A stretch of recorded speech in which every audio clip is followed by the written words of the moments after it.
President Trump gearing up for a week likely to be dominated by his search for a Supreme Court justice after spending the weekend speaking to key allies and advisors, including White House counsel Don McGahn, about the crucial appointment. The president telling reporters he narrowed his list of 25 candidates to 5 main finalists, although he said he expects to interview 6 or 7 people before announcing his selection next week. We have to pick a great one. We have to pick one that's going to be there for 40 years, 45 years. The Washington Post reports that President Trump has told advisors he's looking for a candidate who is extraordinarily well qualified and not weak.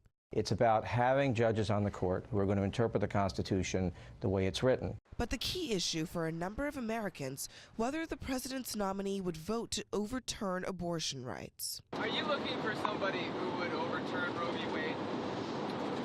Well, you know, it's a great group of intellectual talent, but we really, they are generally conservative. I'm not going to ask him that question, by the way. That's not a question I'll be asking. President Trump downplaying the importance of the issue, despite repeatedly citing his opposition to abortion as a main deciding factor during the election. How important is that issue to you now when President Trump picks Supreme Court justices? Would that be a litmus test? It is. Do you want to see the court overturn Roe Well, v. if Wade? we put another 2 or perhaps 3 justices on, that's really what's going to be, will happen. Key Republican Senator Susan Collins telling CNN that a nominee who would vote to overturn the landmark decision would not be acceptable. I want a judge who will apply the law to the facts of the case with fidelity to the Constitution.